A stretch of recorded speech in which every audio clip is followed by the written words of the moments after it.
Indonesia anak-anaknya akan kuat, kuat otak, kuat fisik, tulang, ya, otak, otot dan tulang akan kuat. Anak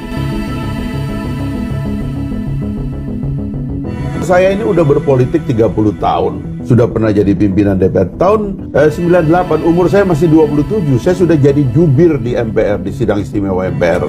Ya kan? Habis itu bikin partai, jadi pimpinan dewan dan sebagainya. Masa orang yang sudah meniti karir 30 tahun dalam politik, gara-gara orang seperti saya tidak dikasih jalan, gara-gara orang seperti saya tidak dikasih jalan, akhirnya Gibran yang terkenal.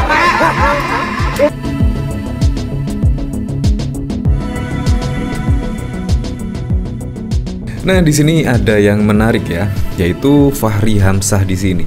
Bahkan curhat. Kita ketahui Fahri Hamzah di sini mendukung Pak Prabowo Subianto dan Gibran Rakabuming Raka pada Pilpres 2024 mendatang. Entah kali ini di sini keceplosan atau bagaimana, karena di sini nampak curhat lah. Saya itu berkarir di dunia politik hampir 30 tahun.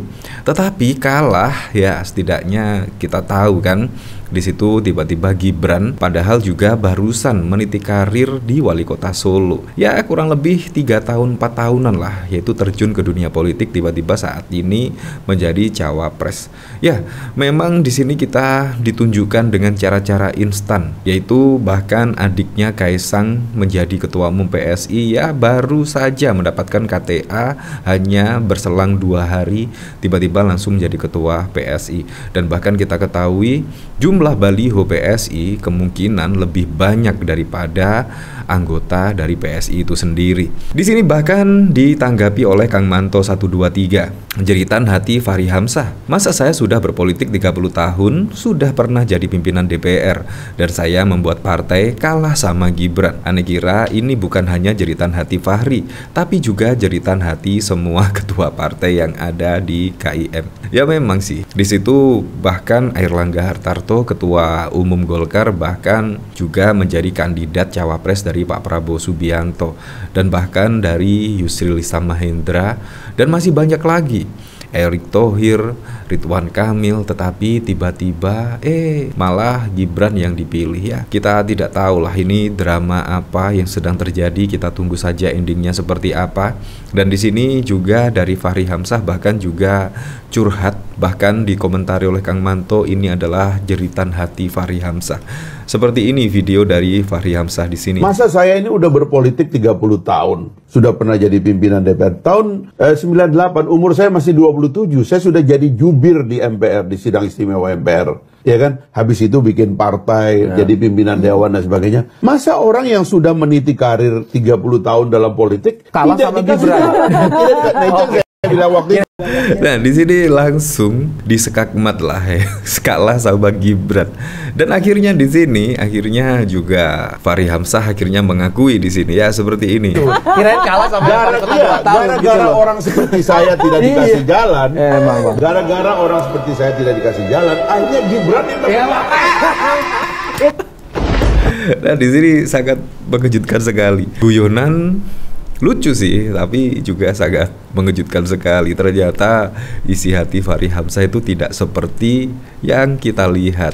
Katanya mendukung 100% pencalonan Gibran dan Pak Prabowo. Ternyata ya secara di hati paling kecil kemungkinan pasti agak kurang terima dikit ya, tiba-tiba Gibran yang maju sebagai cawapres dari Pak Prabowo Subianto. Nah, dari sini bahkan juga dikomentari oleh Denny Siregar ya.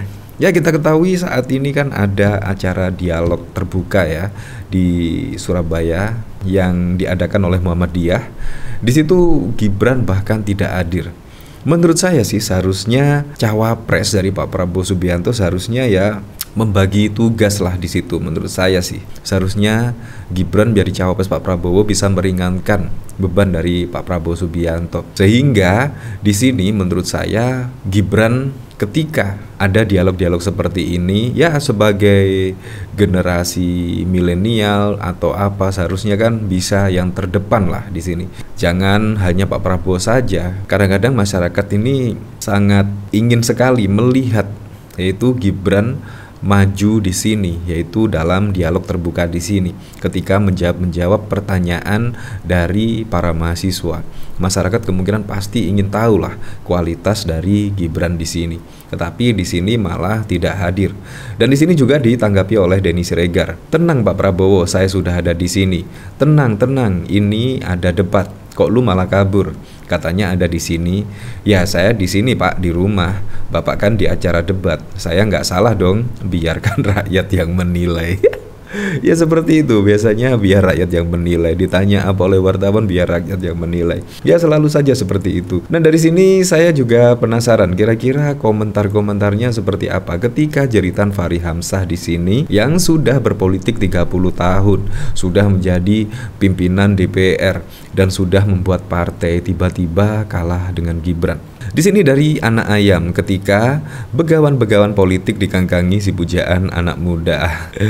Padahal Fahri lebih unggul kemana-mana loh. Ya memang, apalagi Fahri Hamzah menurut saya sangat kritis sekali. Sangat kritis. Menurut saya Fahri Hamzah itu ya bisa sangat cocok lah mendampingi Pak Prabowo Subianto. Apalagi setiap debat menurut saya sangat keren sekali Fahri Hamzah di situ. Di sini Fahri Hamzah sedang menjelati air dan ludahnya sendiri yang berjejeran. Kala tua jabatan.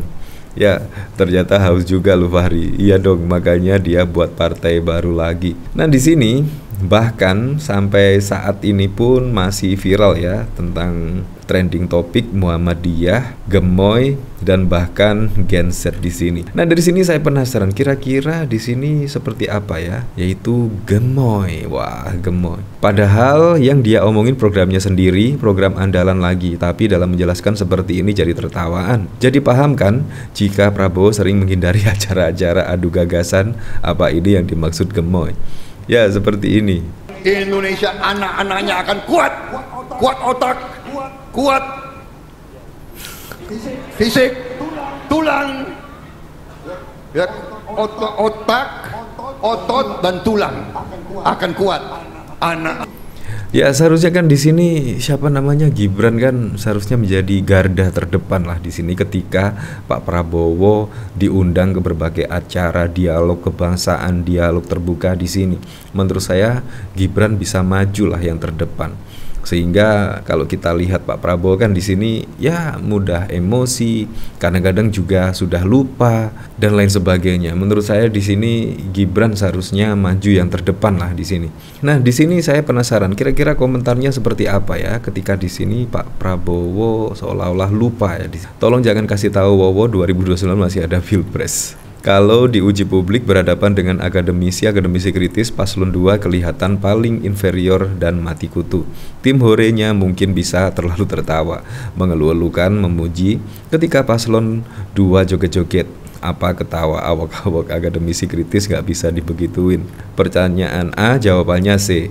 Inilah yang disebut kualitas di bawah rata-rata. Ya tetapi menurut saya sangat keren loh. Walaupun gini-gini menurut saya sangat keren sekali. Di hasil survei, yaitu kalau nggak salah dari Vox Populi, di situ bahkan Pak Prabowo mendapatkan angka elektabilitas yang sangat-sangat tinggi sekali, yaitu 51,4%. Dan yang sungguh mengejutkan sekali, di mana ketika ada seminar terbuka, seminar apa yang diadakan oleh universitas, yaitu Ganjar dan Mahfud, malah justru turun, yaitu di angka 24%.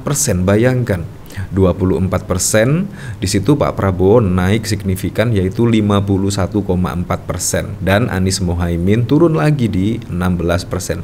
Bayangkan, menurut saya juga masyarakat sudah bisa menilai ya, yaitu kualitas-kualitas capres 01, 02, dan 03 untuk dipilih pada Pilpres 2024 mendatang. Ya apapun itulah untuk Pilpres 2024 mendatang, semoga saja berjalan dengan aman, berjalan dengan lancar, dan yang paling penting berjalan dengan jujur dan juga adil.